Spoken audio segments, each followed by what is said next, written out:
Hola de nuevo a todos chiquitos. En esta oportunidad tenemos el agrado de presentarle nuestro nuevo video acerca de las ODS y el cambio climático, acompañados de una doctora experta.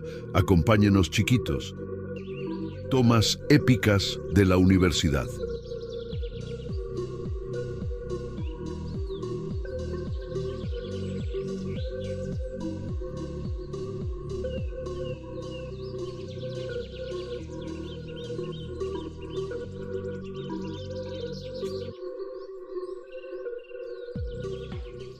Vivimos en un mundo lleno de desafíos, pero también de oportunidades, y los Objetivos de Desarrollo Sostenible buscan un futuro más justo, sostenible y próspero para todos. En este contexto, el cambio climático se ha convertido en uno de los mayores retos de nuestra generación. El día de hoy, como estudiantes de Medicina Humana, Administración y Derecho, realizaremos una entrevista en la que responderemos la pregunta de ¿qué opinan los profesionales acerca de las ODS, especialmente en su relación con la prosperidad y el cambio climático? El día de hoy nos encontramos con la especialista. Hola, ¿qué tal? Soy la doctora Alejandra Arana, médico docente de la Universidad Científica del Sur, especialista en Administración y Gestión en Salud. ¿Cuál considera que es el impacto del cambio climático en la salud pública y el papel que cree que cumplen las ODS para enfrentar estos desafíos en los próximos años? Ok, bueno, respecto a los objetivos de desarrollo tenemos varios que se vinculan a la salud, ¿no? Como el tema de agua y saneamiento, el tema de disminución de vectores.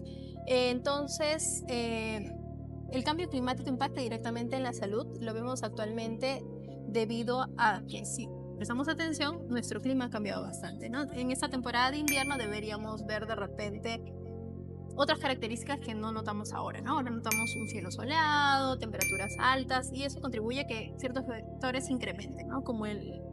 Y otras enfermedades incrementen, como el dengue, el zika, la chikungunya. Eso también limita el acceso a agua a ciertas comunidades, ¿no? De repente en ciertos lugares hay sequías. Eso limita el acceso al agua y por lo tanto eso trae consigo enfermedades diarreicas principalmente, puede ser enfermedades respiratorias porque también se propagan, ¿no? Entonces, el cambio climático impacta directamente en la salud. ¿Qué acciones cotidianas considera usted que la población podría adoptar para contribuir tanto a la mejora de la salud pública como la del medio ambiente? Como ciudadanos, ya no necesariamente como profesionales de diversas carreras, primero podemos clasificar nuestros residuos en residuos comunes, de repente hacer otra parte para residuos plásticos, otro para residuos que son cartones, etc., ¿no? Para saber cuáles son reciclables, no reciclables y orgánicos.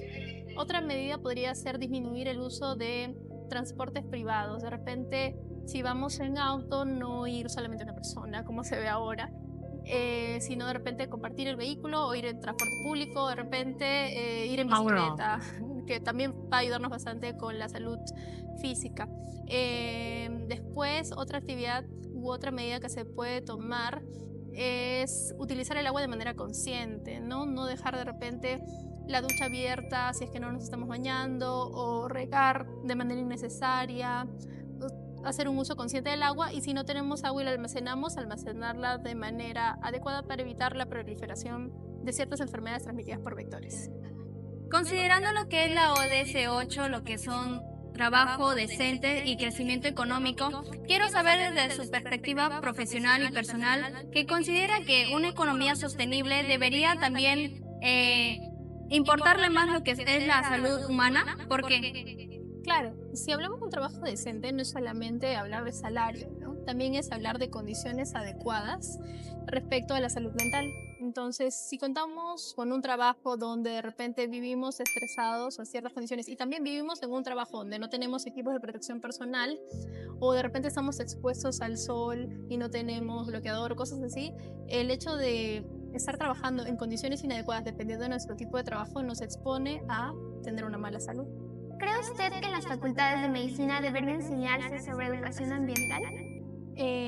Sí, de hecho veo que aquí lo hacen, ¿no? Veo que tienen los tachos diferenciados, de repente eso también es parte de la educación en salud ambiental, y es importante saberlo porque la salud ambiental involucra no solamente el clima, involucra, como mencioné, el acceso al agua, enfermedades que pueden ser transmitidas por vectores, de repente también el hecho de que formemos profesionales de diferentes carreras nos puede hacer pensar que no van a ser involucrados con cambios climáticos, y eventualmente eso es falso, ¿no? Porque si alguien es un empresario, por ejemplo, termina una carrera, termina siendo un administrador de una empresa grande, esa empresa grande debe velar por reducir las emisiones de CO2, o de repente si un ingeniero trabaja en una construcción, también debe velar porque esas construcciones sean sostenibles ambientalmente. Entonces, finalmente, todas las carreras se vinculan en cierta manera con el cambio climático.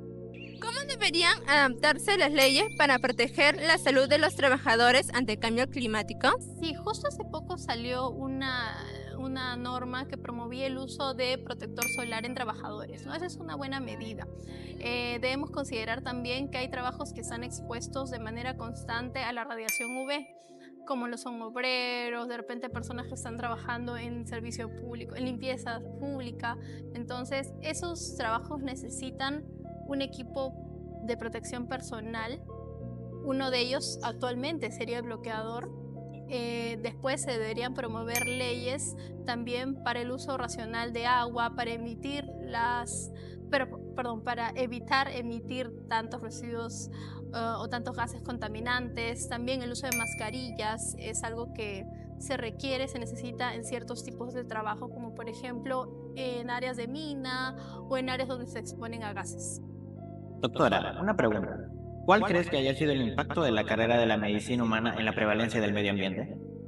Ok, el impacto de la medicina en el medio ambiente es muy importante porque nosotros cuando estamos trabajando en un ambiente clínico, ya sea hospitales, clínicas privadas, consultorios, generamos muchos desechos. Entonces, cuando atendemos al paciente utilizamos guantes, si aplicamos algún tratamiento podemos utilizar jeringas.